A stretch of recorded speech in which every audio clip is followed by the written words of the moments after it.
Any questions? Nah. I didn't get the proof for Hanafi views. All the scenarios where Hanafis say it is makruh tahrimi, alright, in their madhab. So firstly, they say it is not allowed to pray nafil when the Fajr time starts. I'll go through as many as I can. Firstly, they say, that's very important one. As soon as Fajr starts, that's a prohibition we haven't covered.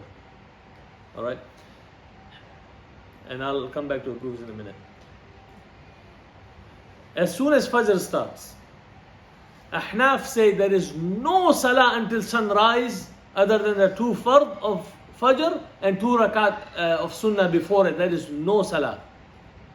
As soon as the Fajr starts until the sunrise, there is, or has risen properly, until the 2 and 2 of Fajr, Sunnah and Fard, there is no other salah. This is Hanafi view.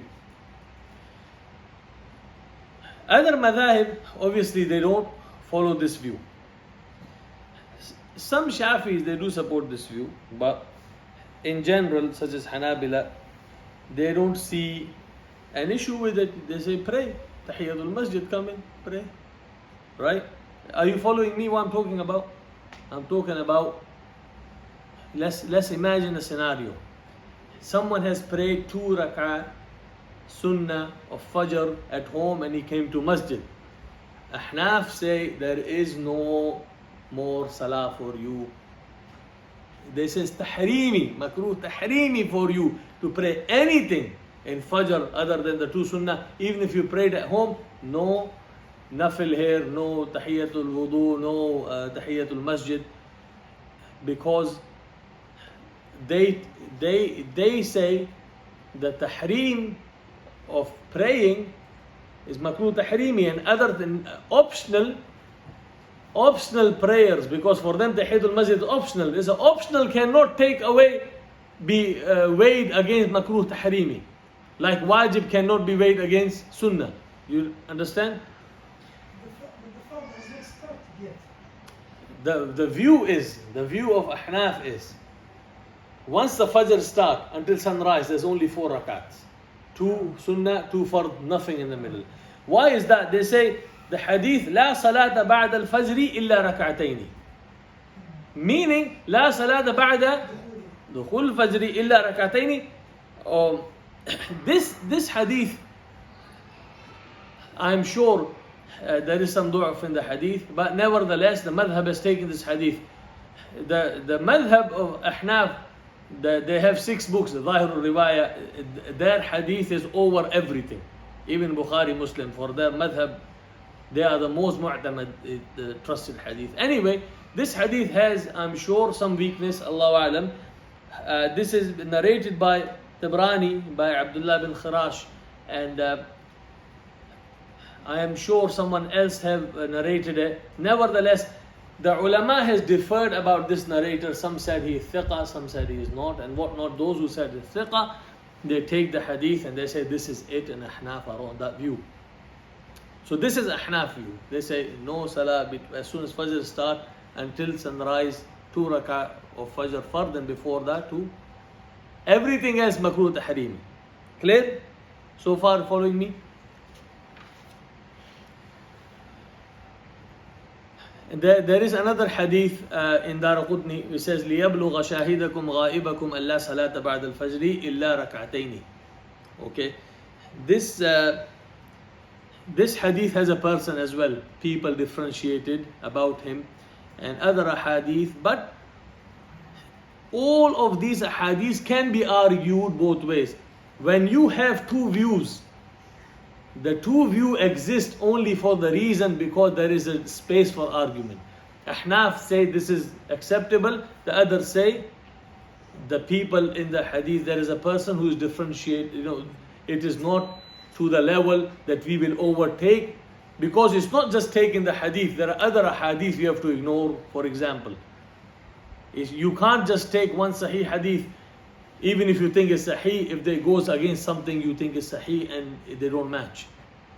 Nevertheless, that's Ahnaf's view, clear. Alright. What's the other side's view? Why do they pray in that time? And Ahnaf say we can't pray. One Sahabi, he came to Nabi Sallallahu Alaihi Wasallam in Sunan Nisa'i, it's a Sahih Hadith. He said, Ya Rasulullah, which time is aqrab ila Allah? You know, for salah, for ibadat. Nabi Sallallahu Alaihi Wasallam said, the time, Jawf al-Layl, and he said to him, فَصَلِّ مَا بَدَى لَكَ حَتَّى تُصَلِّ الصُّبْحَ. He said, فَصَلِّ مَا بَدَى لَكَ حَتَّى تُصَلِّ الصُّبْحَ. Means, pray what you want until you pray the morning prayer. What does that mean? Pray what you want until you pray Fajr. So those who took that view, they said, there is no problem. Come in, pray Tahiyatul Masjid, pray Nawafil. They don't see any problem with it. But if you go to countries where there are many Ahnaf, they will be shocked if you prayed more than 2 rakahs. They will have a heart attack. They have never seen anyone pray. They have never seen anyone pray in those areas more than 2 rakahs for Fajr. Clear so far? Okay. Second thing, they say makruh tahrim. He said when Maghrib starts, the Ahnaf said there is no salah before the Fard salah of Maghrib. They say Maghrib start, you pray Maghrib. And Shafis and others, they have a view which says 2 rakats are preferred. Imagine, they say makruh tahrimi, they say preferred. Why is that? Because the hadith is in Sahih. Nabi Sallallahu Alaihi Wasallam said, isn't Riyadh Salihin as well? He said, "Sallu qabla al-maghribi rak'ataini." I'm sure he said 3 times, and then at the end he said, "Liman sha'a." Famous hadith. We have, I'm sure we've read in Riyadh Salihin. Sallu qabla al-fajri. Sallu qabla al-maghribi rak'ataini. 3 times, I'm sure he said. Then he said, "Liman sha'a." So according to this hadith, some ulama of Shafi'is and I'm not sure the view of Hanabila, but we know some madhahib, they say you may pray 2 rakats, and some say it is preferred that you pray 2 rakats. That's why, like if you go to some masajid, they give you time. After adhan, they give you a few minutes to pray. In Maliki view and Hanafi view, they dislike it. They said Maghrib has no time. You remember me telling you about Maghrib has enough time for put your clothes on, wudu, adhan, iqama, 5 rakat. They say this is time of Maghrib. No shafaq ahmar, no shafaq. I told you about that view last time, right? So those who take that view, they said, okay, no nawafil here. You pray straight away. That's why some masjid of Ahnaf,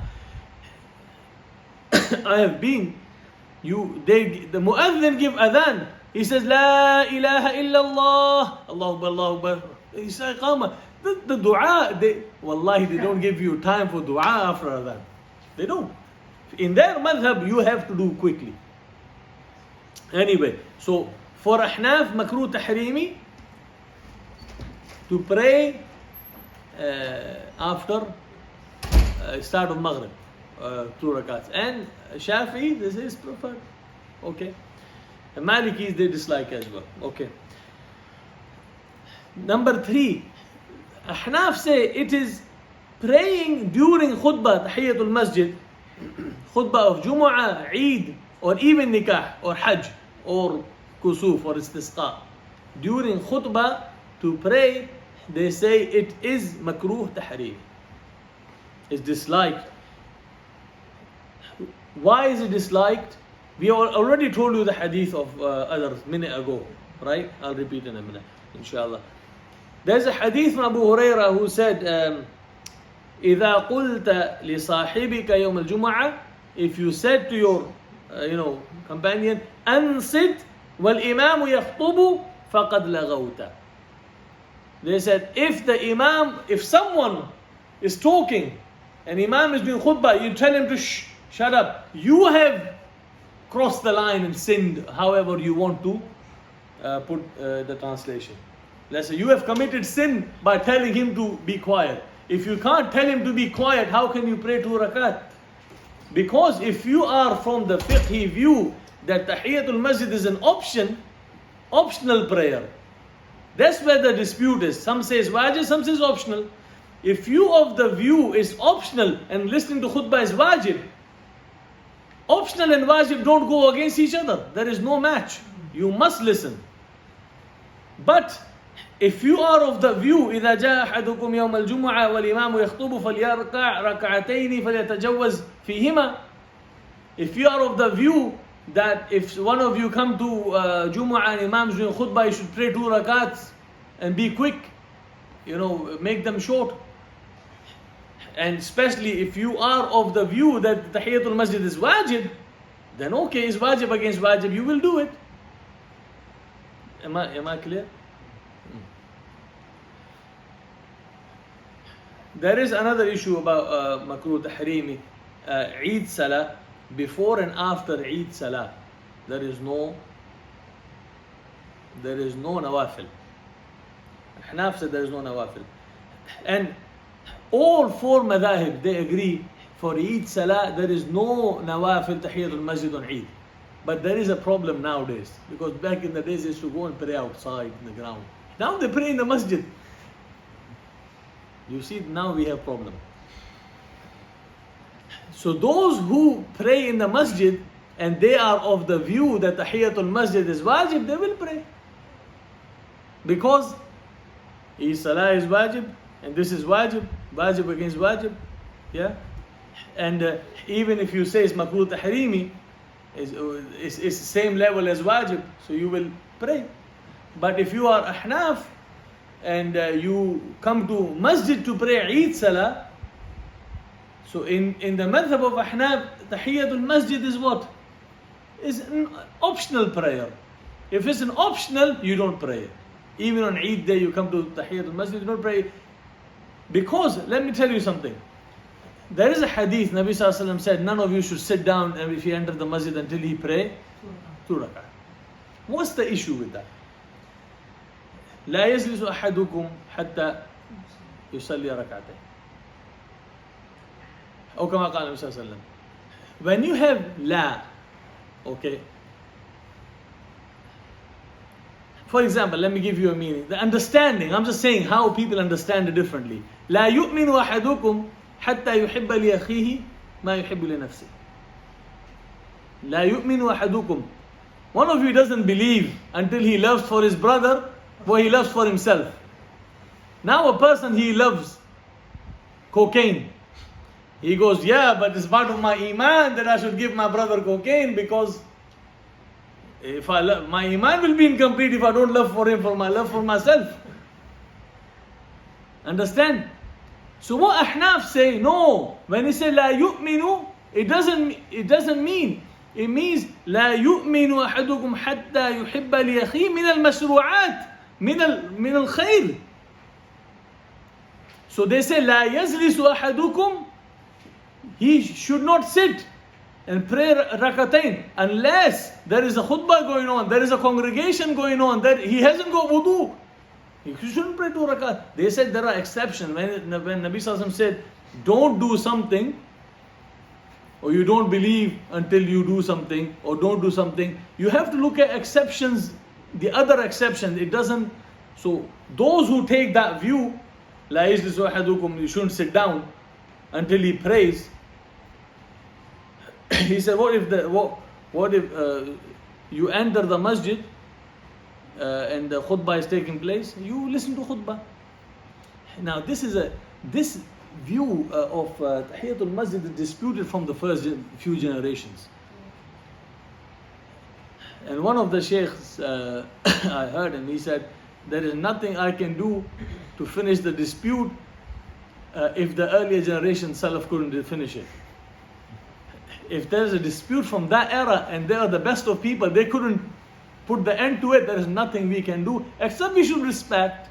and understand. It's a mercy.